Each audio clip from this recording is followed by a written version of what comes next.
모세가 가나안 땅을 앞에 두고 자신의 마지막 삶의 순간 유언의 시기에 말씀을 통해서 이스라엘 백성들에게 유언하듯 하나님의 뜻을 전합니다. 그것이 바로 신명기입니다. 그래서 이 신명기를 전한 다음 모세는 하나님의 부름을 받고 하나님께로 돌아가게 됩니다. 가나안 땅을 정탐하고서도, 가나안 땅 입구까지 가서 정탐하고서도 불순종했던 그 이스라엘 백성들, 그래서 광야 40년을 마칠 즈음에 모세가 죽기 전 유언과 같은 말씀으로 지금 이스라엘 백성들에게 권면하고 있습니다. 광야 생활 중에, 그 40년 생활 중에 드러난 그들의 모습을 보자니 이 모세가 마음이 답답하기 그지없습니다. 그래서 이 신명기 말씀 보면 계속해서 하나님 너희에게 다시 기회를 주셔서 그 땅에 들어가거든, 하나님 너희들에게 은혜를 베푸셔서 그 약속한 땅에 들어가거든, 이전과 달리 그러지 마라, 그러지 마라, 그러지 마라, 그러지 마라. 특별히 오늘 12장 8절 말씀 함께 갑니다. 시작. 우리가 오늘 여기에서는 각기의 소견대로 하였거니와 너희가 거기에서는 그렇게 하지 말지니라. 이 광야, 이 헤매는 기간에 너희 소견대로 했지만 거기 가나안 땅에 들어가거든 제발 너희 소견대로 살지 말아라, 살지 말아라. 한번 따라 하시겠습니다. 하나님의 기준을 모르면, 하나님의 기준을 모르면, 하나님께 기준을 두지 않으면, 하나님께 기준을 두지 않으면 나의 소견대로 산다, 나의 소견대로 산다. 하나님 그분을 기준으로 여기고 하나님 그분을 중심으로 살지 않으면 내 소견대로 살 수밖에 없습니다. 그래서 40년 광야 생활 끝에 모세가 이스라엘 백성들에게 제발 너희들 여기서는 너희 소견대로 살았다 할지라도 가나안 땅에 들어가거들랑 제발 그렇게 하지 마라, 제발 그렇게 하지 마라 유언을 남기고 하나님께로 갑니다. 그런데 안타까운 것은 사사기 21장 25절, 사사기의 제일 마지막 절입니다. 가나안 땅에 들어가서 가나안 땅의 삶을 살고 있는 이스라엘 백성들, 그 사사기의 제일 마지막 절 말씀입니다. 함께 갑니다. 시작. 그때 이스라엘에 왕이 없으므로 사람이 각기 자기의 소견에 오른 대로 행하였더라. 모세가 분명히 너희 소견대로 살지 마라 부탁을 했는데 사사기의 제일 마지막 절 말씀, 과연 이스라엘의 왕이 없었을까요? 이스라엘의 왕은 누구십니까? 누구십니까? 누구십니까? 하나님이셨습니다. 하나님이십니다. 근데 그들이 그 하나님을 기준으로 하나님 중심으로 살지 않고 살아가다 보니 모세가 그토록 당부했지만 그 당부한 일이 기어이 일어나고 말았습니다. 하나님을 하나님으로 여기지 않고 하나님을 진정한 인생의 주인과 왕으로 여기지 않고 사는 순간 자기 소견에 살게 됩니다. 그래서 여러분 이 사사기 말씀을요 자세히 살펴보면 자기 소견에 살았던 그 백성들이 어디까지, 자기 소견에 살았던 그 백성들이 어디까지 하나님과 관계없는 삶을 사는지 철저하게 보여줍니다. 1장에서부터 서서히 자기 소견에 행하는 일이 얼마나 확대되어서 나중에는 어마어마한 일로 나타나는지를 사사기는요 점진적으로, 그러나 점점 크고 확대되어져서 나중에는 정말 한 사람이 소견이 없이 살아가는 개인적인 삶에서 한 지파가 자기 소견에 따라 살아가는 그 지파적 삶으로, 또한 그 지파를 넘어선 이스라엘 전체가 자기 소견에 살아 어떤 모양과 어떤 결과를 초래한지를 그 사사기를 보면 처음부터 끝까지 자기 소견, 그리고 지파로, 그리고 이스라엘 전체가 그들의 소견에 따라 살아가는 모습이 어떤 건지를 낱낱이 보여주고 있습니다. 제가 대략 정리를 해보자면 첫 번째는 단 하나의 지파도 예외 없이 배분된 그 땅을 하나님의 말씀대로 온전히 따르고 순종하여 차지하지 못했다는 것입니다. 단 한 지파도.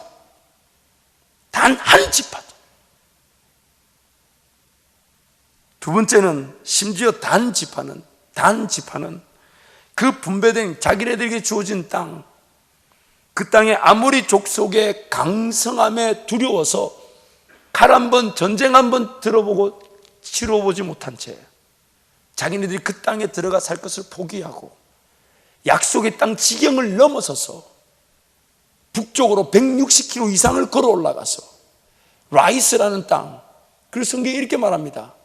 전쟁도 없어 보이고 침략할 만한 민족도 없어 보이는 그 땅을 눈에 보이는 대로 좋아 보인다고 거기서 자기네들이 안주하고 삽니다.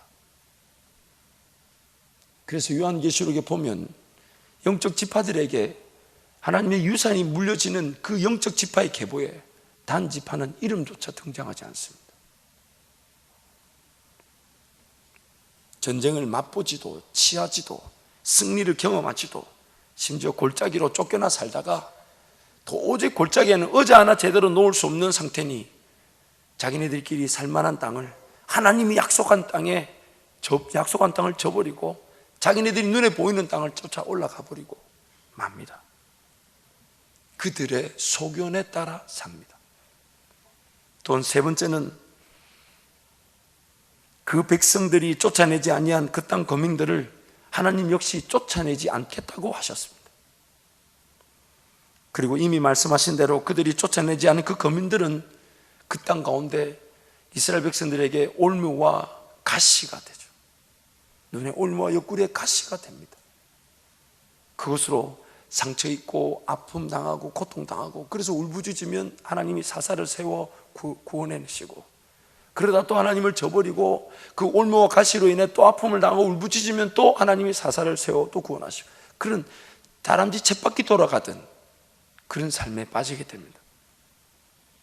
또한 하나님 말씀의 불순종으로 인해 가장 대표적으로 일어난 일, 왕이신 하나님을 저버리게 되죠. 왕이신 하나님을 저버리게 되죠. 여러분, 사사기 끝부분에 18장부터 가보면요, 정말 이해하기 힘든 일들이 막 일어납니다. 정말 간략하게 제가 소개를 하자면, 살기 위해서 자기에게 주어진 그 지경을 함부로 떠나는 레위 족속들이 등장하기 시작하고요, 그 레위 지파의 레위 족속이 첩을 취하고 그 첩이 나중에 이스라엘 백성 같은 족속에게 죽임을 당하고 강간을 당하고 죽임을 당하니까 세상에 그 죽임 당한 자기 첩을 12조각으로 나눠가지고 모든 지파에게 보내고요, 모든 지파는 그걸로 흥분해가지고 자기 족속 자기 지파에게 전쟁을 치르고, 나중엔 전쟁을 치르는 그 일이 얼마나 확대했을 때면 베냐민 지파 전체가 몰살을 당할 것 같은 그런 위기를 그런 위기를 겪으니까 뒤늦게 회개하고 베냐민 지파에게 어떻게든 남자의 씨가 말려가고 여자가 없다 하니까, 그래서 불법적으로 자기네들끼리 깨를 내서 자기네들이 때려 죽인다고 베냐민 지파를 쳐놓고는 자기네들 중에 한 지파 한쪽 속에 여인들이 있는 동안에 훔쳐가라고, 그런 어리석은 일들이 막 사사기 끝에 뒤엉켜서 나타나기 시작합니다.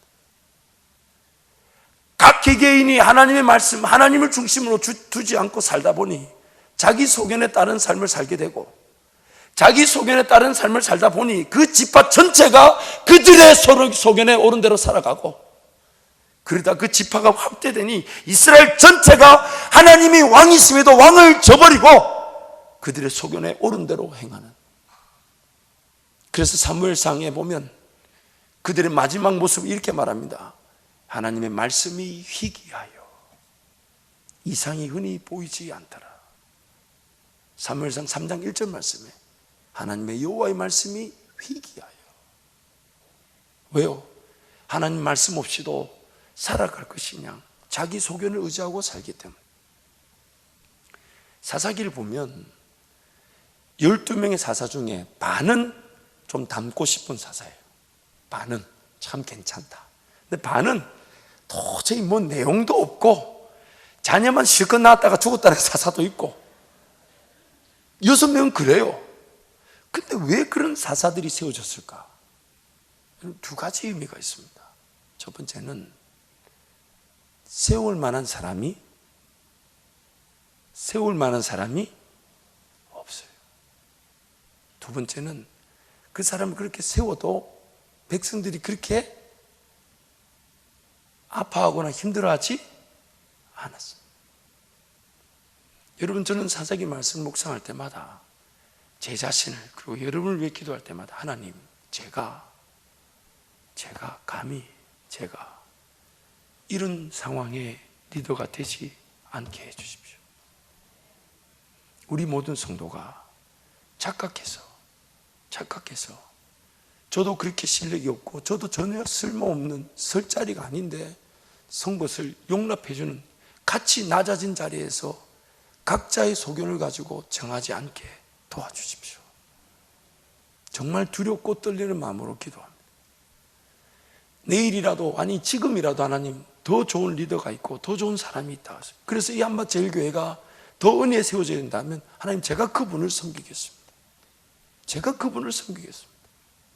그저 하나님 세우셨기 때문에 다 된 것인 양 착각하지 않게 하시고, 또 모든 성도 역시 하나님 그분의 분명한 하나님을 기준으로 둔 자답게 우리끼리 고만고만한 것을 당연한 줄 여기지 않게 하시고, 우리끼리 고만고만한 걸 당연하게 여기지 않게 하시고, 하나님 더욱 분명한 하나님이 절대적인 기준이 되어서 그 기준에 따라 기도할 줄 알고 도전할 줄 알고 하나님이 세울 사람을 기대하게 하여 주옵소서. 아멘.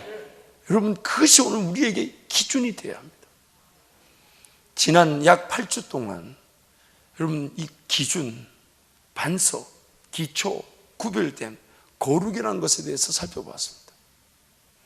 오늘 우리의 하나님의 관심은 거기에 있습니다.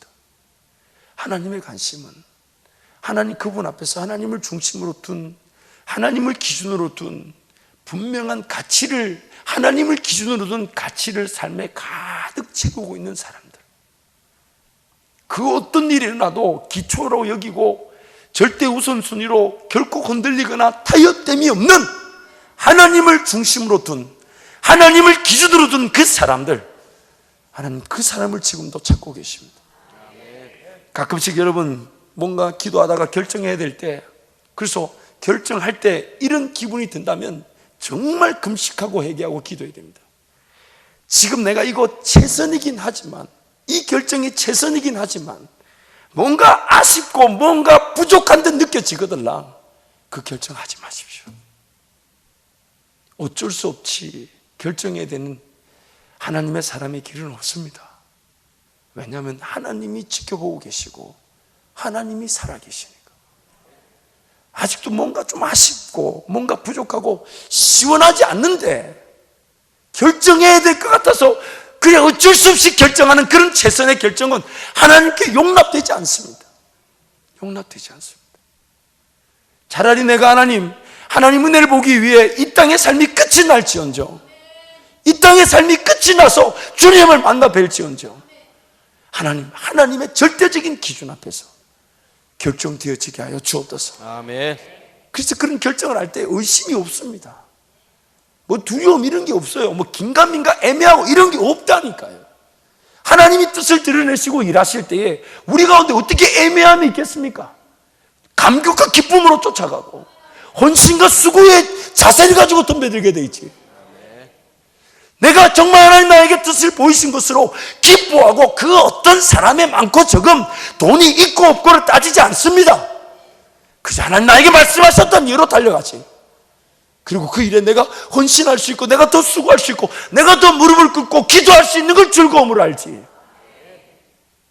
잘 모르겠다, 애매하다, 그러나 어쩔 수 없이 선택해야 되니까 할 수 없이 조금 타협이 필요하고 조금 내가 흔들리도 신앙을 조금 내려놓아야 돼도 그런 선택을 하는 순간 제발 여러분 내 소견이라는 것을 깨닫고 정말 수치를, 자기 자신의 수치를 느끼면서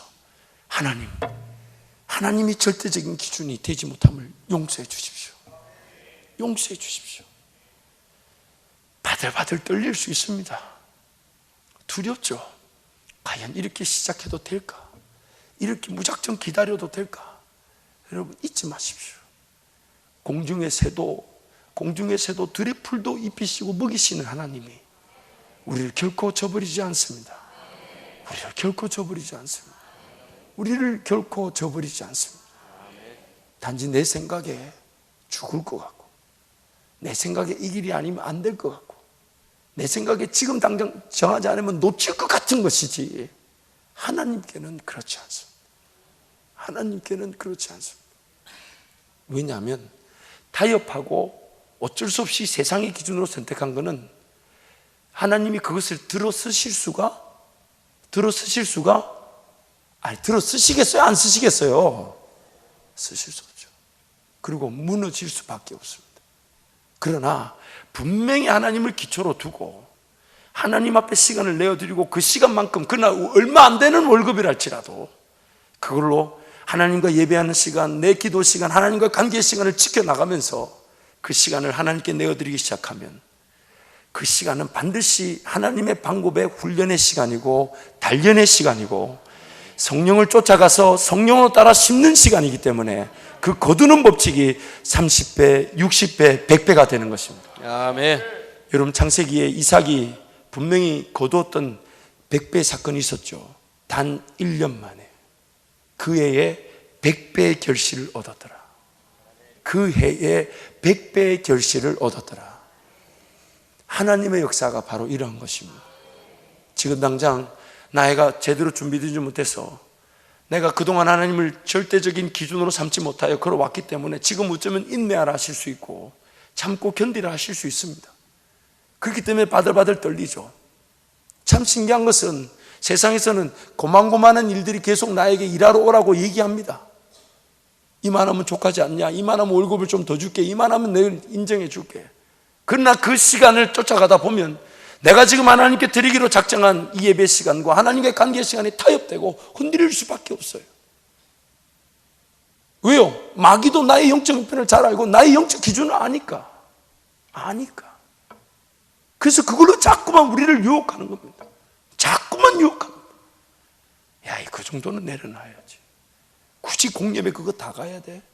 새벽 시간, 저녁 시간, 기도 시간 다 깨워야 돼? 마귀도 우리의 영적인 기준을 알고 덤벼듭니다. 야, 지금 1,000,000원씩 줄게. 아무리 억만금을 받아도 그것으로 열매가 맺혀지지 않습니다.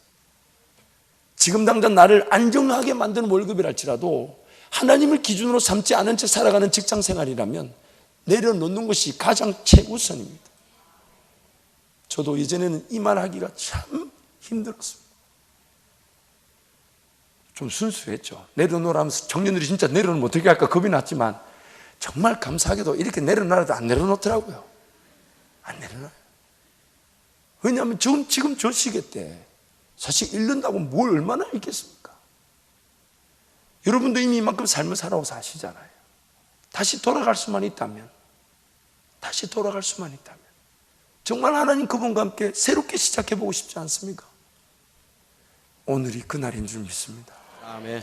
오늘이 그날인 줄 믿습니다. 아멘. 누가 뭐래도 나와 하나님과의 관계는 흔들리지 않고, 누가 뭐라고 해도. 여러분, 아무리 내가요, 우리 담임 목사님 보십시오. 기도하는 시간, 말씀 시간 빼고는 실질적으로 우리 생각에, 근데 엄청 부지런하긴 하시죠. 근데 실질적으로 일하는 시간이 많지 않은 것 같이 보이죠. 근데 하나님 어떻게 일하시는 줄 아세요? 내 생각에는 10시간이 걸릴 게 하나님의 지혜로 1시간 만에 끝날 수도 있습니다. 더 놀라운 방법을 알려드려요. 내 생각엔 이렇게 할 거라고 했는데 하나님이 더 좋은 사람을 보내주셔서 몸도 시간도 안 간데 일이 해결되게 하시는 분이 하나님이십니다. 하나님이십니다. 그에 대한 믿음과 신뢰가 없을 뿐이지요. 그래서 내가 일하지 않으면 굶어 죽을 것 같고, 내가 뭔가 내 삶을 붙들고 있지 않으면 삶이 끝날 것처럼 착각하는 것이죠. 그러나 하나님은 그렇지 않습니다. 하나님은 그렇지 않습니다. 여러분, 점점 하나님 그분과 함께 적게 시작했지만 작은 발걸음을 걸어갔던 사람들을 보십시오. 하나님과의 시간과 기도의 시간과 말씀의 시간은 점점 늘어나지 줄지 않습니다. 그러나 그 하나님 앞에서 시간이, 하나님과의 교제 시간이 늘어났다고 해서 다른 사역, 다른 감당해야 될 일들을 놓칠까요? 못하게 될까요? 아닙니다. 더 많은 사람들을 세워주시고 더 많은 동력의 기회가 일어나게 하시고 더 많은 사람들이 함께 하나님 나라 꿈을 꾸게 하십니다. 꿈을 꾸게 하십니다. 그래서 여러분, 사도들이 그걸 알고 선포한 게 뭡니까? 우리는 말씀과 기도에 전무하리라. 말씀과 기도에 전무하리라. 부끄러운 고백이지만 예전에 제가 전도사 시절에 조금 사역을 해보니까 재밌는 게 뭔지를 좀 알았어요. 말씀을 묵상하고 전하는 게 재밌더라고요. 그래서 한 5년 정도 교육 전도사 사역 끝나고 유학을 갈 때 그렇게 기도했습니다. 하나님, 2가지를 저에게 허락해 주십시오. 첫 번째는 좋은 리더 목사님을 만나게 해주시고, 두 번째는 제가 좋아하는 이 말씀 전하는 사역만큼은 어느 교회 어느 사역지를 가든지 놓치지 않게 해주십시오. 그렇게 기도하게 되었습니다.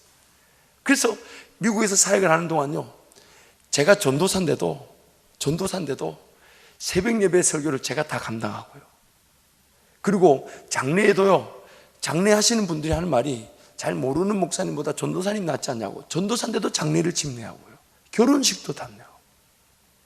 하나님이 제 기도를 철저하게 응답하여 주셨어요. 어느 사역을 가든지 간에 말씀을 전하는 것은 결코 놓지 않게 하셨어요. 그래서 지금도 저는 성경책에다 이런 종이를 끼워놓고 다니죠. 기회만 되면 하나님 말씀하실 수 있으니까, 언제든지 하나님 말씀하실 수 있으니까.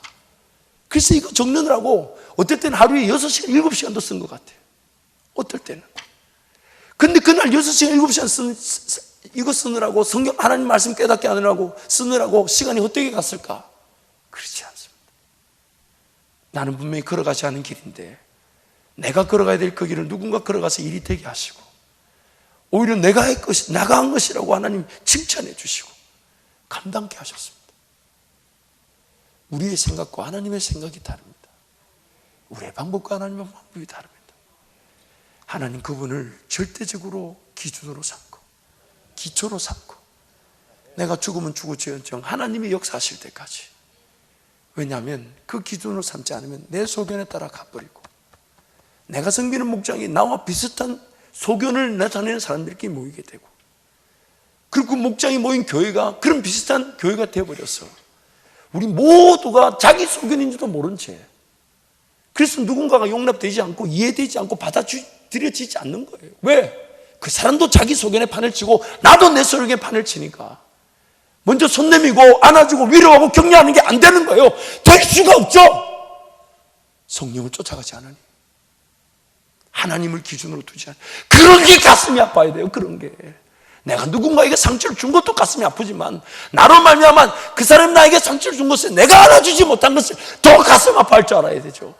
같이 뒤엉켜가지고 죽어가는 줄도 모르고, 자기 소견끼리 부딪혀가지고 얼마나 힘든지도 모른 채 여전히 내 소견을 내세우고 내 생각을 내세우고, 그럴 수 있단 말입니다. 그럴 수 있단 말입니다. 우리는 하나님을 기준으로 두지 않는 항상 그럴 수 있는 위험을 가지고 있습니다. 그러므로 여러분, 정말 하나님을 우리의 삶에, 여러분의 삶에, 나의 삶에 유일한 기초로 삼고, 기초기 때문에 결코 흔들리거나 타협됨이 없는 절대적인 우선순위로 삼고, 내 직장을 지금 잃어버리고 사업을 잃어버려도 하나님이 나를 지켜보고 계시니까, 하나님 내 삶을 지켜보고 계시니까, 하나님이 지금 이 상황을, 이 환경을, 내가 처한 이 환경을 보고 계시니까 하나님께 맡겨드립니다. 하나님 인도해 주옵소서. 그래서 더 많은 시간 깨어있지 못한 걸 아파하는 우리 모두가 되길 바랍니다. 더 많은 시간 하나님 말씀으로 기뻐하고 즐거워하듯 주야로 말씀을 묵상하지 못한 우리 자신들을 도전하고 함께 주야로 말씀 묵상하는 즐거움이 누려지길 바랍니다. 그래서 시냇가에 심은 나무 시절을 쫓아 가시를 맺은 같이 그런 은혜가 우리 모든 성도에게 임하게 될 것을 저는 믿습니다.